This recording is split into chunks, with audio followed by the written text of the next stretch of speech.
E aí galera, certinho? Bom, essa aula eu vou dar continuidade ao estudo sobre conjuntos. No vídeo anterior, ou seja, o primeiro vídeo, eu falei a respeito dos conjuntos numéricos. Falei da evolução dos números conforme a sociedade evoluía, que o homem era nômade, passou a se estabelecer em regiões fixas. Fui mostrando a necessidade dos números ao longo da história do homem, no primeiro vídeo. Segundo vídeo, eu comecei a explicar sobre a teoria dos números, mas eu acho que eu vou fazer essa aula novamente em um novo formato. Agora eu estou usando o PowerPoint, as aulas ficam muito mais interativas, muito mais interessante, então eu resolvi fazer essa aula novamente para deixá-la muito mais fácil de entender. Eu não coloquei requisito, porque eu acredito que conjuntos é uma matéria bem simples de ser entendida. Então, vamos lá? Prontinho? E convido vocês a se inscrever no meu canal. Logicamente, caso vocês gostem da aula, comente, possa estar curtindo, mas vamos lá. Primeiro slide. Vamos passar. Vou falar nesse slide acerca dos símbolos lógicos. Eu não vou entrar muito em detalhe não, porque esses símbolos eles vão aparecer nas próximas videoaulas. Esses símbolos são mais importantes quando você vai descrever a inclusão de subconjunto, quando um conjunto está contido em outro, quando vou descrever algumas questões mais complexas. Aí esses símbolos vão fazer mais sentido. Mas aqui estão os símbolos que eu gostaria que você anotasse ou guardasse, que nós vamos utilizar muito esses símbolos. Eis os símbolos. O primeiro símbolo aqui, que eu estou passando com um laser, significa existe pelo menos um X. Vai haver uma situação em um conjunto que eu vou poder escrever através da lógica que existe pelo menos um X. Só para esclarecer, nós damos explicações através da lógica matemática, através do uso de símbolos, maior, menor, maior, igual, implica, tal que. O tal que é o mais utilizado. Mas enfim, eu vou utilizar todos esses símbolos nas próximas aulas. Então, é bom a gente estar anotando que esse primeiro símbolo é o existe pelo menos um X. O segundo símbolo indica não existe X algum, ou seja, com esse traço aqui, ó, não existe X algum. O terceiro símbolo existe um único X. O próximo símbolo indica para todo X ou qualquer que seja X. O próximo símbolo indica implica. O próximo símbolo é equivalente e o próximo indica tal que. Bom, vamos para a teoria dos conjuntos. Vamos começar a utilizar algum desses símbolos. Se não for esses mesmos símbolos que eu expliquei aqui, vai haver outros símbolos também. Nós vamos trabalhar. O primeiro símbolo é o pertence e não pertence, que faz parte da pertinência. Vamos lembrar também de uma coisa. Os elementos de um conjunto, eles são representados por letra minúscula. Ou seja, aqui eu tenho o elemento A. E o elemento A pode fazer parte do conjunto A, ou como mas também não pode fazer parte do conjunto A. Então, a pertinência é de elemento para conjunto. Pertence ou não pertence, você está relacionando se um elemento pertence a aquele conjunto. Então vamos à primeira pertinência. A pertence ao conjunto A. Lembrando que conjunto é representado através de letra maiúscula. Então, o que quer dizer A pertence a A? Vejamos a leitura aqui. Significa que o elemento A pertence ao conjunto A. E vejamos o exemplo aqui. Olha. Representei o conjunto A formado pelas letras do alfabeto. A, B, C, D, E, F, G, H. E vocês notam que eu coloquei pontinho, pontinho, pontinho. Isso aqui significa que o conjunto não acaba no H. O pontinho, pontinho, pontinho indica que o conjunto continua, vai até o final, ou seja, até o final do alfabeto. Você está vendo que eu coloquei em vermelho a letra A? Por quê? Porque a pertinência está indicando que A pertence ao conjunto A. E vocês podem ver aqui no exemplo, no conjunto, que A é um elemento que pertence ao conjunto A. Então faz sentido. A pertence ao conjunto A. Diferentemente do exemplo abaixo. No exemplo abaixo, 4 não pertence a B. A leitura é 4 não pertence a B.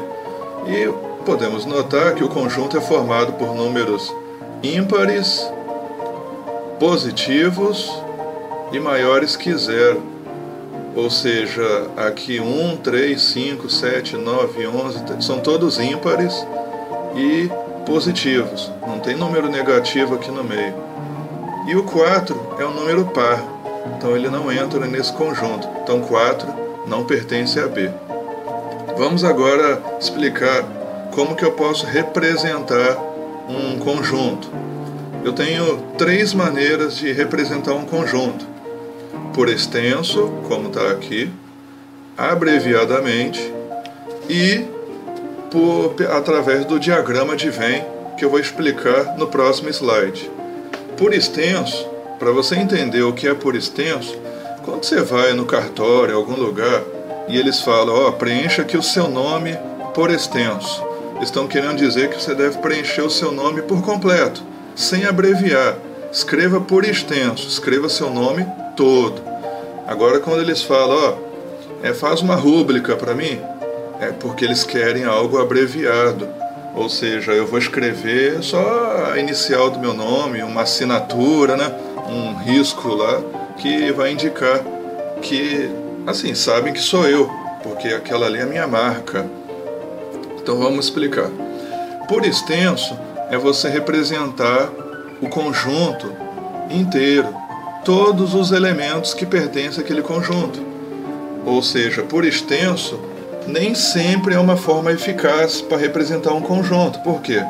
O conjunto ele pode ser infinito ou finito. E mesmo um conjunto finito, ele pode ser muito grande para ser representado por extenso. Não caberia nessa página. Então vejamos o primeiro exemplo. O conjunto A ele é representado pelo 1, 2, 3, 4, 6, 8, 12, 24.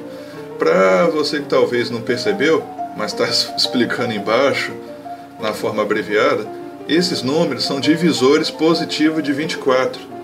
Porque 1 vezes 24 é 24, 2 vezes 12 é 24, 3 vezes 8 é 24, 4 vezes 6 é 24, 6 vezes 4 é 24 e por aí vai.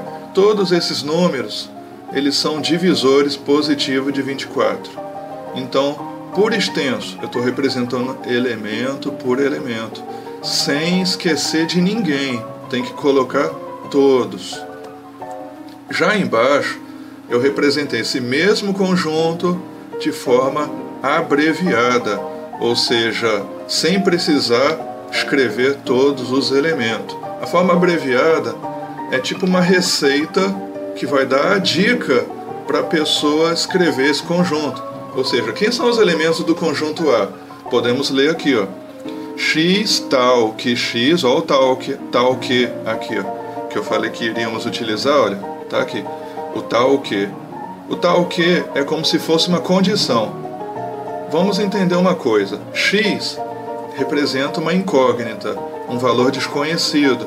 Então, um conjunto A, ele é representado por X. E X vai representar alguns elementos. Que elementos X vai representar para fazer parte do conjunto A? Agora já começamos a falar sobre a lei de formação. Como que eu formo um conjunto? O conjunto A, ele é formado pelos elementos que é divisor positivo de 24. Então, se o valor de X for divisor positivo de 24, ele faz parte do conjunto A. Agora, se ele não for positivo e nem divisor de 24, tem que obedecer esses dois critérios. Tem que ser divisor e positivo de 24. Se for divisor e positivo de 24, ele vai fazer parte do conjunto A. Lembrando também, que eu esqueci de explicar no primeiro slide, o que é conjunto. Conjunto é uma coleção de elementos. Eu posso ter um conjunto A formado pelos estudantes de uma determinada escola. Eu posso ter o conjunto B formado pelas cores da bandeira do Brasil, ou seja, só vai entrar nesse conjunto se for cor da bandeira do Brasil. Posso ter um conjunto formado pelo material escolar de uma determinada escola. Se não for material escolar, não entra naquele conjunto. Então, conjunto é uma coleção de elementos. E esses elementos, eles compartilham uma característica em comum, ou seja, só pode entrar naquele conjunto se você obedecer a certos critérios. Esses critérios nós chamamos de lei de formação. Então, aqui no conjunto A, eu escrevi por extenso todos os elementos que são divisores positivos de 24. Agora, na forma abreviada, eu expliquei essa receita, eu expliquei essa lei de formação, dizendo o que esse elemento tem que ter para fazer parte do conjunto A. Bom, aí eu abri a chave, né? X, tal que é a condição. Ou seja, o primeiro X indica que o conjunto A é X, com a condição que X tem que ser divisor positivo de 24. Tá aí. Aí você deve me falar, poxa, essa explicação abreviada aí foi maior que a explicação por extenso. Então vamos para o exemplo 2. Conjunto B. 12, 14, 16, 18 e pontinho, pontinho, pontinho. Isso indica que o conjunto ele não para no 18, ele continua. Ou seja, você vê que o número está pulando de 2 em 2, então deve ser números par, positivo, maior que 10. A explicação abreviada está explicando exatamente isso, que para fazer parte do conjunto B, x tem que ser um número par, todos são pares, positivo e maior que 10. Agora eu te pergunto, será que você é capaz de representar todos os números pares positivo e maior que 10? Não. 1000 é par positivo e maior que 10. 1.000.000 é par positivo e maior que 10. Então, por extenso, você jamais conseguiria representar todos os elementos desse conjunto. Mas, abreviadamente, eu consegui dar a explicação de como eu posso formar esse conjunto. Agora vamos para a terceira forma de representar um conjunto, através do diagrama de Venn. Ou seja, conjunto A, no nosso exemplo aqui, estou usando o mesmo exemplo anterior. Ele é formado pelos números divisores positivo de 24. Agora eu vou representá-los através do diagrama de Venn. O diagrama de Venn é essa bola aqui com esse A no meio das linhas. O diagrama de Venn, ele é essa linha e ele indica que todos os elementos que estão dentro dessa bola representam o conjunto A. Então tá vendo o Azão aqui, a bola, tudo que estiver dentro dessa bola representa o conjunto A.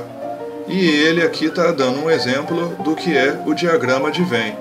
Nós temos também o diagrama de flechas, mas isso eu vou explicar numa outra matéria, num outro conteúdo, e gostaria de dizer que diagrama de Venn é muito utilizado nos vestibulares. Tem como eu juntar 2 diagramas de Venn, tem como eu juntar 3 diagramas de Venn no mesmo desenho e representar dessa forma a interseção, a complementar, união. Mas enfim, isso eu vou explicar no próximo vídeo, que esse conteúdo ele tem muita coisa. Vamos continuar com a matéria. Vamos partir agora para igualdade. Agora, igualdade não é uma relação de elemento para conjunto. Agora é uma relação de conjunto para conjunto. Então, aqui na igualdade, eu tenho o conjunto A e eu tenho o conjunto B. Aqui em cima, eu representei de forma e por extenso, né? Já estava esquecendo. Eu representei por extenso, o conjunto A, que é representado pelos elementos 1, 3 e 5. E embaixo eu representei abreviadamente que o conjunto B é representado pelos números ímpares, positivo menor que 7. Aí vamos analisar. Número ímpar é 1, 3, 5, 7, 9, menos 1, menos 3. Ah, mas só é positivo. Então número negativo não entra. Então vou pegar 1, 3, 5, 7, 9, 11, 13. Opa, mas tem que ser menor que 7. Então vamos lá. Número ímpar positivo menor que 7. O 0 não entra porque ele é neutro. Então vamos lá. Ímpar é o 1, 3 e o 5. Aí você me pergunta, por que o 7 não entra? Porque o conjunto B está indicando que só entra número menor que 7. Não falou menor igual a 7, somente menor. E interessante que o conjunto A é 1, 3 e 5. E os elementos que representam o conjunto B é 1, 3 e 5 também, que é somente 1, 3 e 5 que obedece aos critérios de ser ímpar, positivo e menor que 7. Então eu posso concluir que o conjunto A é igual ao conjunto B. Para um conjunto ser igual ao outro, todos os elementos que pertencem a um conjunto também têm que fazer parte ao outro conjunto. Se faltar um elemento, então já não faz mais parte. Para ser igual, tem que ser totalmente igual, todos os elementos. Agora vamos para a desigualdade. A desigualdade, ou seja, um conjunto não vai ser igual ao outro conjunto. É uma relação de conjunto para conjunto. Vamos ver o exemplo? Conjunto A é representado por 9, 11, 13 e pontinho, pontinho, pontinho. Indica que o conjunto não para por aí, ele continua. É o 9, 11, 13, provavelmente o 15, 17, 19, ou seja, são os números ímpares também, e começa a partir do 9. Agora vamos analisar o conjunto B. Conjunto B é igual a x com a condição, ou seja, o tal que, com a condição, ou seja, o que vem após o tal que, é a explicação para fazer parte do conjunto B, é a lei de formação.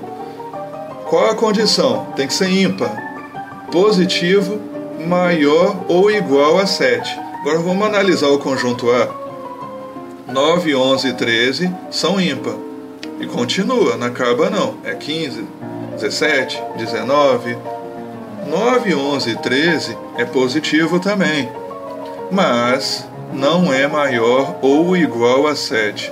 Agora vamos entender a diferença entre menor que 7 e maior ou igual a 7.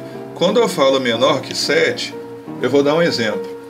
Eu vou abrir um parque de diversões e tem um brinquedo que ele é meio perigoso. Só pode entrar criança maior de 15 anos. Quando eu digo maior de 15 anos, quem tem 15 anos não pode entrar. Só pode entrar quem for maior que 15 anos. Quando eu digo maior que 15 anos, só entra quem for maior. Ou seja, 16 anos pode, 17 anos pode, 18 anos pode, mas quem for 15 não pode. Agora, se eu falar que vou dar uma festa e só poderá entrar na festa quem for maior e igual a 18 anos, aí é diferente. Vai entrar quem for maior de 18, mas quem tiver 18 anos também pode entrar. Então olha só a situação. Quando eu digo menor que 7, só vai entrar quem for ímpar, positivo e menor que 7. O 7 não inclui. Agora se eu digo em ímpar positivo maior ou igual a 7, ou seja, quem for maior que 7 entra, e quem for igual a 7 também entra. Então significa que os elementos do conjunto B é 7, 9, 11, 13, 15, e o conjunto A tem todos os elementos de B, com exceção do 7. 7 não faz parte do conjunto A. e 7 faz parte do conjunto B. Então, por causa de um elemento, A é diferente de B. Então, aqui no caso, A é igual a B na igualdade. E o conjunto A é diferente do conjunto B na desigualdade, porque de um elemento. Bom, eu espero que você tenha gostado dessa videoaula, tenha sido bem explicativa, possa te ajudar.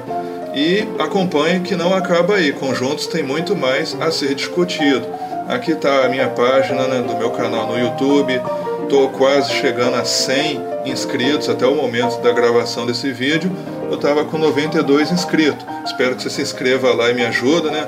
Compartilhe com seus colegas, estuda e tal.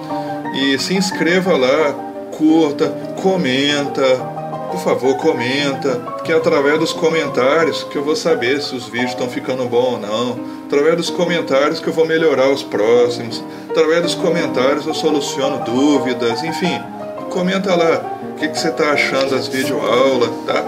E deixo aí o meu contato, o meu e-mail, caso você queira escrever para mim, enviar algum material, sugestão, dica, dúvida. Deixo também aí minha página pessoal, que muita gente tem me acrescentado aí nas suas amizades, e eu gosto de fazer amizades novas. Pode me adicionar lá, Professor Tiago Conrado.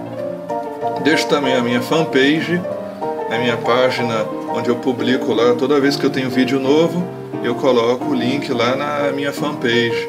Além de publicar no YouTube, eu deixo na minha fanpage e também deixo no meu grupo, que eu tenho um grupo de matemática.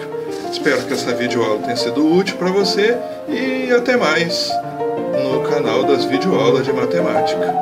Um abraço, sucesso!